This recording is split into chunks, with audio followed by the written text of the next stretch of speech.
The day I realized I was stuck. I still remember that moment clearly. I was sitting in a crowded room, surrounded by people who were speaking fluent English like it was nothing. Words were flowing from their mouths effortlessly, smooth, confident, almost like music. And there I was, silent.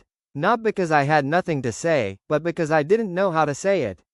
My mind was full of thoughts, ideas, opinions, but they were locked inside me. That day, I didn't just feel quiet. I felt stuck. It hit me hard when someone asked me a simple question in English. It wasn't even complicated, something basic, but my brain froze. I knew the answer in my own language, I understood the question, but translating that into English felt like trying to solve a puzzle with missing pieces. I smiled awkwardly, gave a broken reply, and the conversation moved on without me. But inside, something changed. That small moment felt like a big failure. On my way back home, I kept thinking, why is this happening? It's not like English is some magical language. It's just a tool, a skill, so why couldn't I use it? That's when a harsh truth hit me.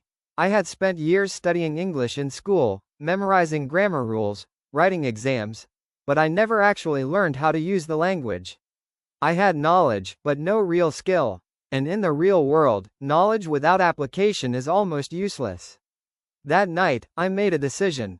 Not an emotional one, not a temporary motivation boost, but a logical decision. If English is a skill, then it can be learned like any other skill. No shortcuts, no excuses, no magic tricks. Just practice, consistency, and the right approach. I didn't know how I would do it, how long it would take, or how hard it would be, but I knew one thing for sure. I was done being silent. Breaking the biggest myth about English. The next day, I didn't start by opening a book. I didn't search for advanced vocabulary or fluency tricks. Instead, I asked myself one simple question: what exactly is stopping me from speaking English? And the answer shocked me. It wasn't grammar. It wasn't vocabulary. It was fear. Fear of making mistakes. Fear of being judged. Fear of sounding stupid. For years, I had believed one dangerous myth: I need perfect grammar to speak English. That belief had silently destroyed my confidence. Every time I tried to speak, my brain would start checking rules, tenses, sentence structure, pronunciation. And in that process, I would freeze. It was like trying to drive a car while thinking about every single movement of your hands and feet. Impossible. Then I observed something interesting. The same people who spoke fluent English, they weren't perfect. They made mistakes too. Sometimes their grammar wasn't accurate, sometimes their sentences were messy, but they kept speaking. They didn't stop. They didn't overthink. That's when I realized something powerful. Fluency is not about perfection, it's about flow. So I made a rule for myself: I will speak, even if it's wrong. No filters. No overthinking. If I didn't know the right word, I would use a simple one. If my sentence was broken, I would still complete it. Because communication is not about showing perfection, it's about delivering meaning. And slowly, I started feeling a shift. My fear didn't disappear instantly, but it started losing control over me. That was the moment I stopped chasing perfection and started building real fluency. The power of thinking in English. After breaking that myth, I expected things to magically improve. But reality was different. Even though I had decided to speak without fear, something still felt slow and unnatural. Every sentence I tried to say had a delay.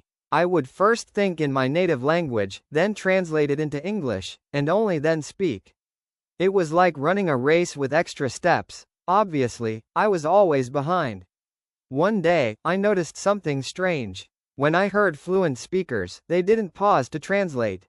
They just spoke. Their thoughts were directly in English. That's when I realized the real problem. I wasn't learning English, I was translating it. And translation is slow, exhausting, and inefficient. If I wanted real fluency, I had to change the way I thought. So I tried something new. I started thinking in English. At first, it felt weird, almost uncomfortable. My thoughts were broken, incomplete, and very basic. Instead of complex sentences, my brain would form simple ones like, I am walking, I am eating, this is good. It felt childish. But I reminded myself, every skill starts small. Even a baby doesn't speak perfect sentences from day one. I made it a daily habit. While brushing my teeth, I described what I was doing in English. While walking, I observed things and named them in English.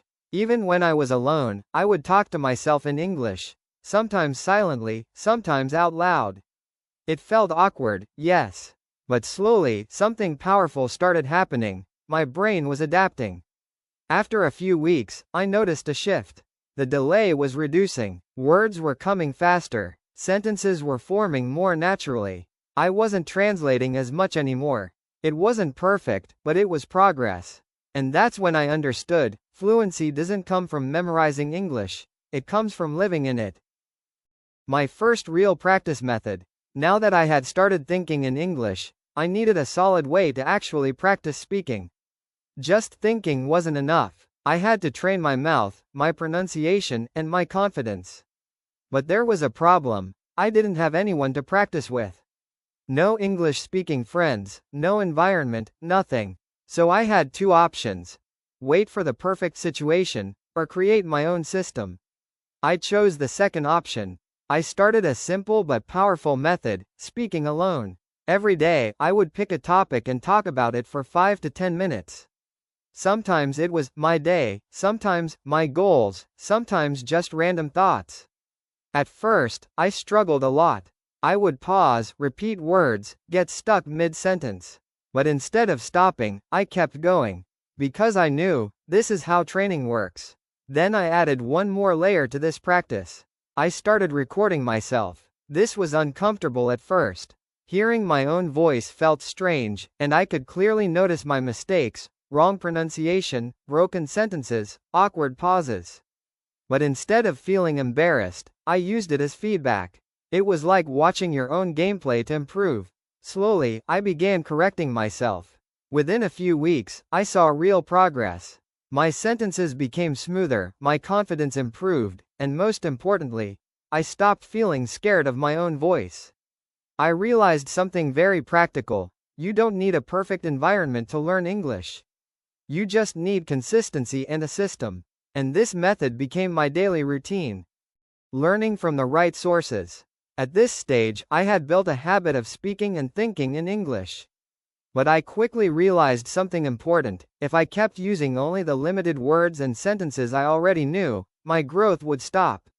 I needed input. Not random, boring textbook input, but real, practical English that people actually use in daily life. So I changed my approach. Instead of focusing on grammar books, I started consuming English content. Movies, interviews, podcasts, YouTube videos, anything where real people were speaking naturally. But I didn't watch passively like entertainment. I watched actively. I paid attention to how sentences were formed, how emotions were expressed, how simple words were used effectively. One technique completely changed my learning speed: copying. Whenever I heard a useful sentence or phrase, I would pause the video and repeat it exactly the same way. Same tone, same speed, same pronunciation. It felt like mimicking, but that's exactly how humans learn language. Not by rules first, but by patterns. I was basically training my brain using real-life data. Slowly, my vocabulary improved, but more importantly, my sentence structure improved. I didn't have to think too much anymore. Phrases started coming automatically, and that's when I realized, exposure to the right input is just as important as practice. Without it, you stay limited. With it, you evolve fast. The day I faced real people. After weeks of practicing alone, a new challenge appeared. I was getting comfortable speaking to myself, but real life doesn't work like that. At some point, I had to face real people. And honestly, that idea was terrifying. Practicing alone is safe. No judgment, no pressure. But speaking in front of others? That's where fear comes back stronger. One day, I decided to test myself. I forced myself into a situation where I had to speak in English. My heart was racing. My mind was overthinking again. But this time, I remembered my rule: don't aim for perfection, aim for communication. So I spoke. My sentences weren't perfect, my pronunciation wasn't smooth, but I didn't stop. Something surprising happened. The person understood me, not perfectly, not instantly, but enough to continue the conversation. And that moment changed everything. I realized that communication doesn't require perfection. It just requires effort and clarity. Most people aren't judging you, they're just trying to understand you. After that day, my confidence grew rapidly. Every small conversation became a step forward. Some were awkward, some were messy, but each one made me better. And that's when I understood a powerful truth: real growth starts when you step out of your comfort zone.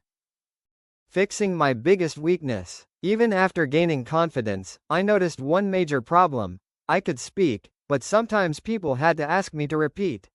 My pronunciation wasn't clear, words were either rushed, mispronounced, or sounded unnatural. And this created a new kind of frustration. I knew what to say, but I wasn't always understood easily. Instead of ignoring it, I decided to fix it scientifically. I started paying attention to how native speakers actually pronounce words, not just what they say, but how they say it. I realized English is not spoken word by word like we read it. Sounds are connected, some letters are silent, and stress plays a huge role. This was a completely new layer of learning. So I created a focused practice method. I would pick short audio clips and repeat them multiple times, trying to match the exact pronunciation, rhythm, and tone. Not just speaking, but shadowing. I also broke down difficult words into sounds and practiced them slowly before speaking them at normal speed. It felt like training muscles. Repetition made it stronger. Within a few weeks, the difference was noticeable. People understood me more easily. I didn't have to repeat myself as much. And most importantly, I felt more confident while speaking. That's when I realized, clear communication is not just about what you say, but how you say it. The moment everything started clicking. After working on pronunciation, something unexpected started happening. Conversations that once felt difficult were now becoming smoother. I wasn't searching for words as much. Sentences were forming naturally. It felt like my brain had finally started adapting to English instead of fighting it. For the first time, I wasn't just learning, I was actually using the language. One day, I had a longer conversation completely in English. No major pauses, no panic, no switching back to my native language. And when it ended, I realized something. I didn't even notice the effort. It just happened. That moment was powerful because it showed me that consistency was working, even when progress felt slow in the beginning. Looking back, I understood why most people quit. In the early phase, results are invisible. You feel like you're putting in effort but getting nothing in return. But the reality is, your brain is silently building connections. And one day, suddenly, everything starts clicking. It's not magic. It's accumulated practice finally showing results. That moment changed my mindset completely. I stopped chasing quick results and trusted the process. Because now I had proof. If you stay consistent, improvement is inevitable. Not fast, not instant, but real and permanent. From learner to confident speaker. At this stage, something had clearly changed. I was no longer the person who stayed silent in conversations. I could express my thoughts, share opinions, and actually be part of discussions. English was no longer a barrier, it had become a tool. And that shift felt powerful, because now I could connect with more people, access more knowledge, and explore more opportunities. But I also realized something deeper. Learning English wasn't just about language, it changed my personality. Earlier, I would hesitate, overthink, and avoid speaking. Now, I was more confident, more expressive, and more open. It wasn't just about words anymore, it was about how I showed up in the world. And that transformation was far more valuable than just fluency. I didn't become perfect. Even now, I make mistakes sometimes. But the difference is, I don't stop because of them. I correct, improve, and keep going. Because I understood one key principle: progress beats perfection every single time. The goal is not to speak flawless English, but to communicate clearly and confidently. And that's when I realized, I wasn't just someone who learned English. I had become someone who could use it freely, without fear. And that journey, from silence to confidence, was worth every struggle. The truth about learning English. If you've followed this journey till now, you've probably realized something important. There was no shortcut, no secret trick, no magical method. It was all about simple steps done consistently. Thinking in English, speaking without fear, learning from real content, practicing daily, improving weaknesses. None of it was complicated. But the power was in doing it every single day. Most people fail not because English is difficult, but because their approach is wrong. They focus too much on rules, perfection, and quick results. They wait to feel ready before speaking. But the truth is, you will never feel ready. Confidence doesn't come before action, it comes because of action. You build it step by step, through mistakes, through awkward moments, through real practice. So if you're someone who feels stuck right now, just like I once did, understand this clearly. You are not bad at English, you are just untrained. And skills can always be built. Start small, speak broken sentences, think in English, be consistent. That's it. No overcomplication, no excuses. And one day, just like me, you'll look back and realize, you're no longer silent. You're speaking, expressing, and living in a language that once felt impossible. And that moment? That's when you know, you've truly learned English.